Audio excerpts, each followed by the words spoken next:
Good morning students. आज का हमारा टॉपिक है हेल्थ एंड डिसीज़। आज हम कुछ हेल्थ और डिसीज़ के बारे में पढ़ेंगे कि जो हेल्थ है उसका डिसीज़ से किस तरीके से कांटेक्ट है।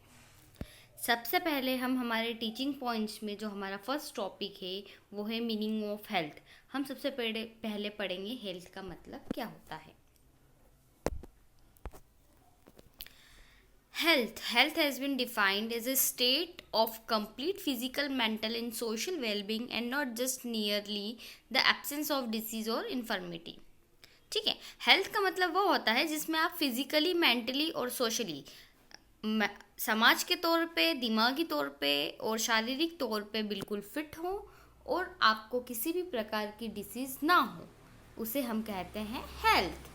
और उस पर्सन को हम कहते हैं हेल्दी पर्सन।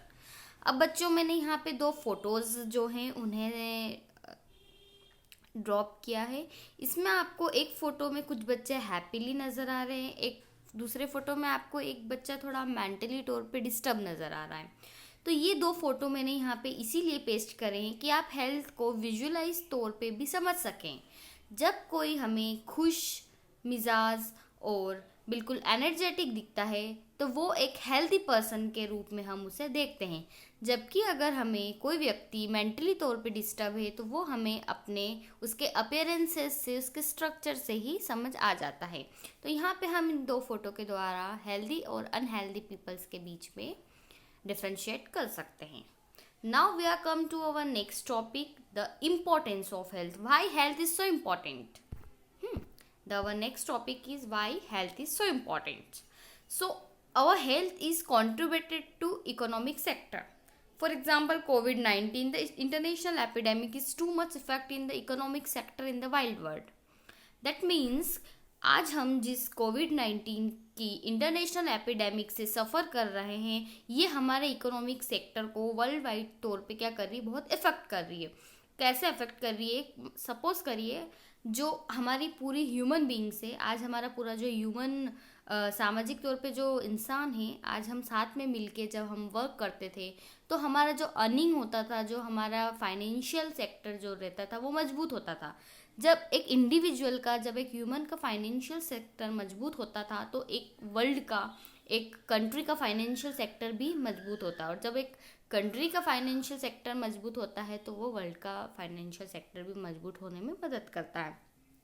तो इसीलिए हर एक इंसान की हेल्थ जो होती है वो बहुत इम्पॉर्टेंट होती है कि वो सही रहे, उसे किसी प्रकार की बीमारी ना हो, उसके देश पे किसी प्रकार की बीमारी ना आए। So we are contributing to our economic sector.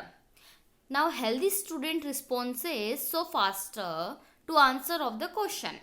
जो हेल्दी बच्चे रहते हैं वो क्या करते हैं, अगर क्लासरूम में बैठे हैं, टीचर उन्हें पढ़ा रहे हैं, तो जो हेल्दी स्टूडेंट रहते हैं वो बहुत जल्दी फास्टर जो है किसी क्वेश्चन का आंसर करते हैं रेदर देन अनहेल्दी स्टूडेंट्स।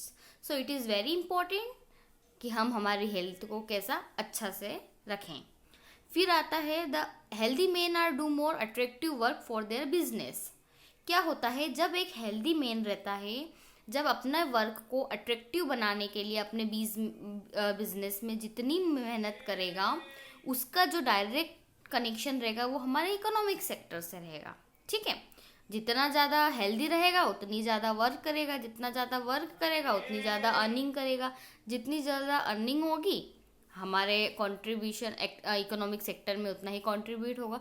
तो इस प्रकार से हमें जो हेल्थ है उसको इम्पोर्टेंट रखना बहुत ज़रूरी होता है। Now come to the next topic, how community and personal issue for health. देखिए स्टूडेंट्स, जो हेल्थ होती है हर एक ऑर्गेनिजम्स की, वो उसके आसपास के सराउंडिंग और इन्वायरमेंट पे डिपेंड करती हैं। अगर उसका आसपास का सराउंडिंग और इन्वायरमेंट हेल्दी है, अच्छा है, मेंटली तौर पे फिट है सभी, तो क्या होगा, उसका डायरेक्ट कनेक्शन क्या होगा, उस इंडिविजुअल से होगा। ठीक है, now come to the next. हाँ, there is one question, when will we not be healthy. हम हेल्दी कब नहीं होंगे? Anyone guess? No.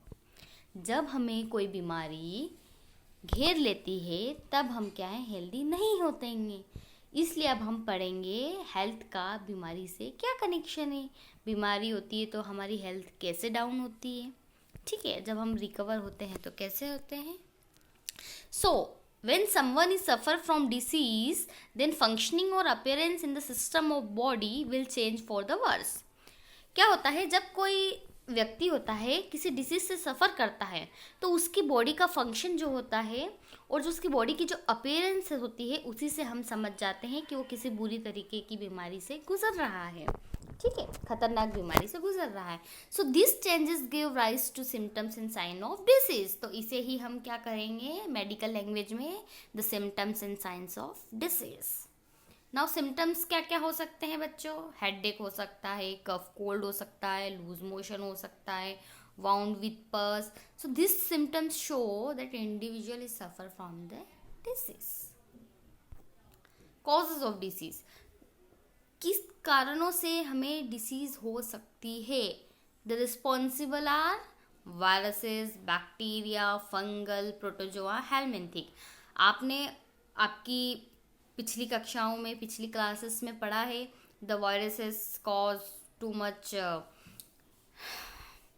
harmful disease, the bacteria is also involved, the fungal, the protozoa and helminthic are the groups which causes the disease. Now come to the next topic, the human disease।